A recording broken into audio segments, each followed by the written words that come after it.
Hello, welcome to round one of the mud deck. Let's start with our hellos and good lucks. Alright now. So he mulligans to 6 and he chooses to play first. Oh man, let's see here. So we have Chalice, Mox Opal, Wasteland. So Opal actually doesn't give us any mana, so I can't really keep a 1 mana hand as long. I mean, I'd love to have Metalworker, but I just can't keep it. So we're gonna mulligan. This is a much better hand. We have 3 lands. I mean, really high costing spells, but I know. Um, we'll keep it. I don't want to mulligan to 5. I have really bad luck with the mud deck whenever I mulligan to 5. Oh yeah, some more red deck wins. We'll take 4 damage. It's not worth having that on the board more than 2 turns. We don't have any way to lock them down anyway, so we're going to play Cavern of Souls, naming Construct. 1 second. Alright, and we'll pass the turn now. Uh, Not a very big fan of the red deck wins deck. We will need to have a little bit more explosive hands if we want to really compete with these, because they usually try to win in the first like 3 or 4 turns. Alright, so I'll play my other Cavern of Souls, and I'll name Golem. And we will play Lightning Greaves, because that's about all we can do this turn, and then I'll pass the turn. So you guys have probably been wondering where I've been the last couple of months. For those of you who don't know, I was a huge Diablo 2 player. I got really big into it. Play a lot of hardcore Diablo 2 Classic. Actually finished first in one of the latter seasons. But I've been playing Diablo 3, and I finally beat Hardcore Inferno, and now there's like nothing to do at all with the game because there's no end game. So I'm going to be coming back to Magic now because there's just nothing else for me to do. Um, so we drew Metalworker, which is really awesome for us. So what I'm going to do, I'm going to lay down a Wasteland here,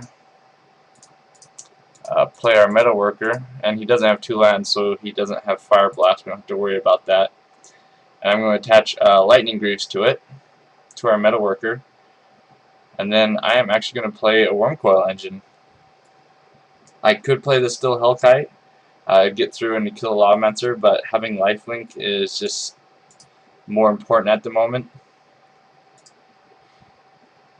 So I'm going to reveal these 3 cards, which add 6 mana, and I'm going to lay down the Wormcoil Engine. And I'm going to equip the Lightning Greaves to the Wormcoil Engine, and I'm going to attack in with it. Hopefully get in 6 damage and gain 6 life. And before the end of our turn, we're going to switch that back to our Metalworker just to keep him safe. And next turn we won't have to worry because he won't have Summoning Sickness anymore. So that's why Lightning Greaves is so crazy good in this deck. It really just enables it to go off like crazy. And yeah, I think we actually have this game now. Let me see. 1, 2, 3.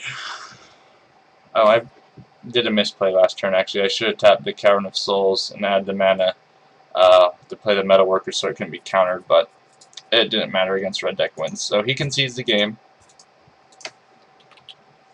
And we go on to game number 2. So, Sundering Titan's a terrible card in this one. Karn Liberated also not very good. Spine is terrible. Platinum, and both the Platinums are good. It's actually Hellkite's okay, not the best. Metamorph's not very good here. Trinisphere is amazing.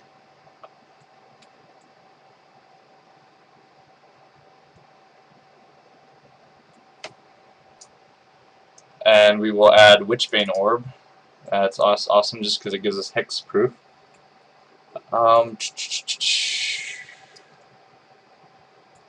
Let's see, what else do we want to add? Revoker's not very good here. Crucible is probably okay for us right here.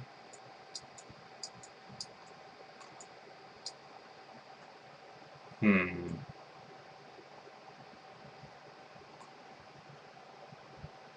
We're not really worried about the creatures getting in because I really didn't see all that many. I'll add an Arbiter in here, and then we will submit and see what happens. So he'll obviously choose to go first. I mean, it's Legacy. Come on, as if there's any choice in going first at all.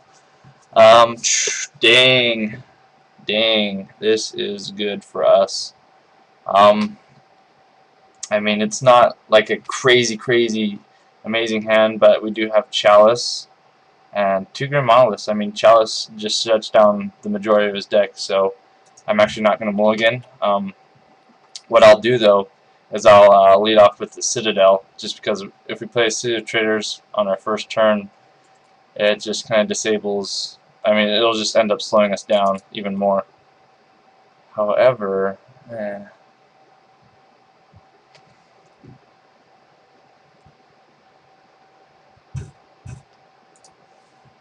so we'll lay down the Citadel here. I was just debating whether it would be worth City of Traders. Had I drawn another land that turn, I probably would have played my City of Traders, but since we didn't, I just didn't see a point in doing that. Oh, awesome.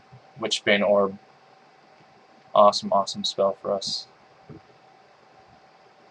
So we're going to take the 4 damage here.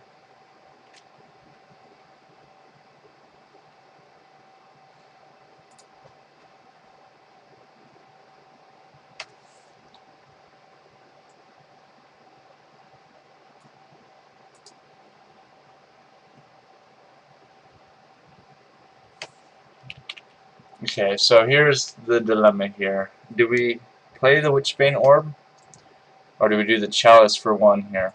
I'm feeling more just the Witchbane right now. Just because that way he'll have to play creature spells. And had he had another Vexing Devil or another 1-drop creature spell, he probably would have played it that last turn. So I'm going to just play the Witchbane Orb, because I think overall that will be the better choice.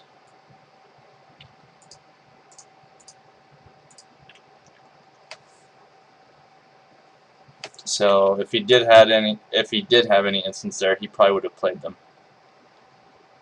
So yeah, I'm done with Diablo 3. It's sad to say, for me it's not nearly as fun as Diablo 2. It was really disappointing. Mere Battlesphere. So we might actually be in some trouble here if we can't manage to draw into anything. I am, however, going to do Chalice for 1 right now.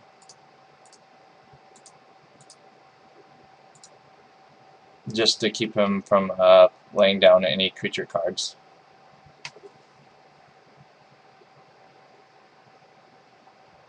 Okay, so he has Smash to Smithereens. Ouch.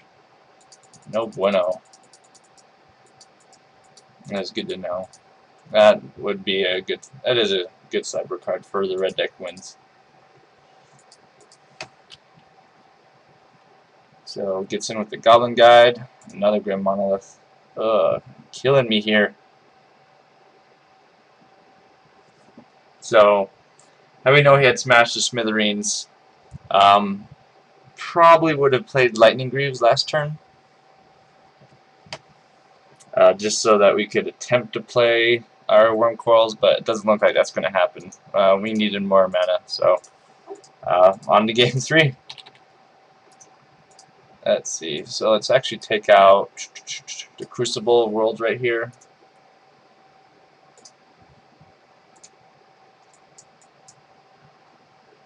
Add a bridge.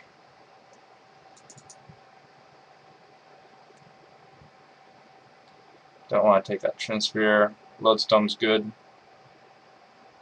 Hellkide's pretty good against this deck. I don't want to add too many Ensnaring Bridge because it's more for letting us combo, and he has a lot of burn, so we'll submit and see how it goes. We will obviously choose to play first. Hopefully we get a wicked crazy hand, and we didn't. I mean, we do have 2 lands and a Grim Monolith. But I mean, we do have Platinum Angel as well, but we don't really have our key combo. I'm going to mulligan this hand. And this hand isn't better, it's actually worse for us. I'll probably mulligan one more time, actually.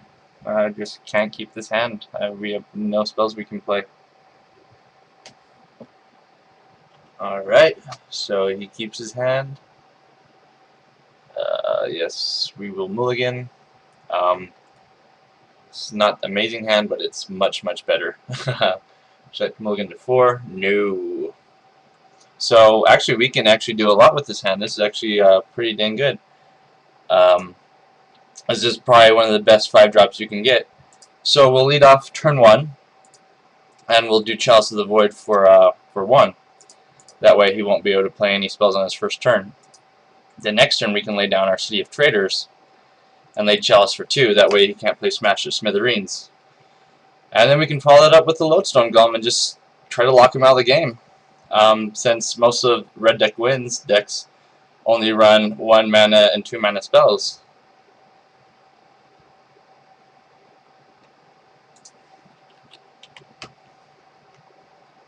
So we're going to lay down our City of Traders here.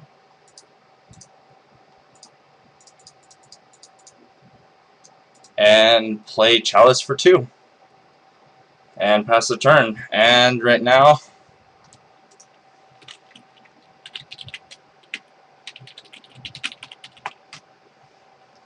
hopefully he doesn't have any 3 mana spells. He might have like a Vortex, but they don't really play many 3 mana cost spells in Red Deck Wins. I mean, Rift Bolt, I guess you could technically play. So he's just going to pass because he can't really do anything right now. Take another 2. I mean, we're going to do more damage to ourselves with the Ancient Tomb, but whatever. Then we'll drop Lodestone Golem. And from here, we just kind of need to start drawing into some of our combo pieces or more land, so we can play our other spells. Blah. Sorry. And Lodestone keeps him from playing 3 mana cost spells this turn. Ooh, nice. So, I'm gonna get in with the Lodestone Golem here. Boom.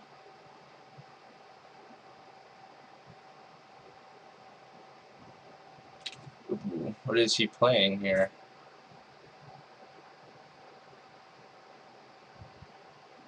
Fire Blast. It's pretty good.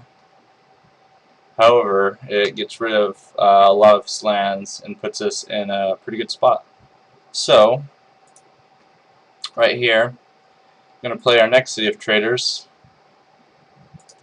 and lay down our Steel Hellkite. It has a lot more life, so he won't be able to Fire Blast it to death. Let's see, what does he have here? Oh, Rift Bolt. Yep. So we just gotta be careful not to kill ourselves with our Ancient Tomb. Blightsteel, not a fan.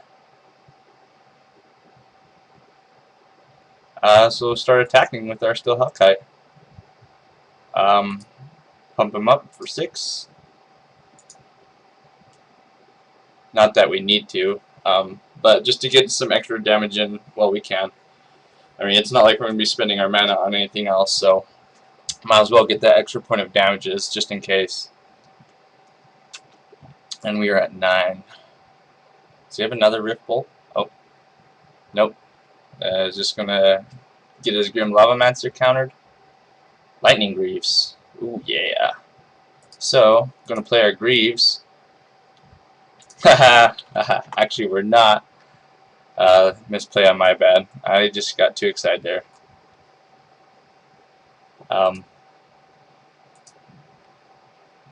So, we're just going to attack him with the Steel Hellkite there. Can't believe I did that. Oh, man, that is so funny.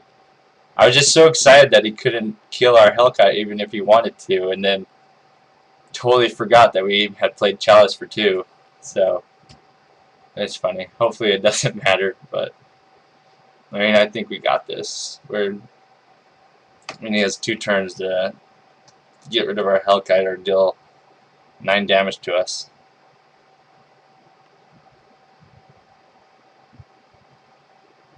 And we'll attack with our still Hellkite here. I'll pay the 2 to bump him up again, just because we can, and there's nothing else we can really do right now. I don't really want to play the other Ancient Tomb, because it'll deal 4 damage to us if we ever use it. And basically he has to do something this turn, or else we win. So I'm not seeing anything on his side of the board right now. Vexing Devil. And there you have it. There's game 1 with the Mud deck. Thanks for watching.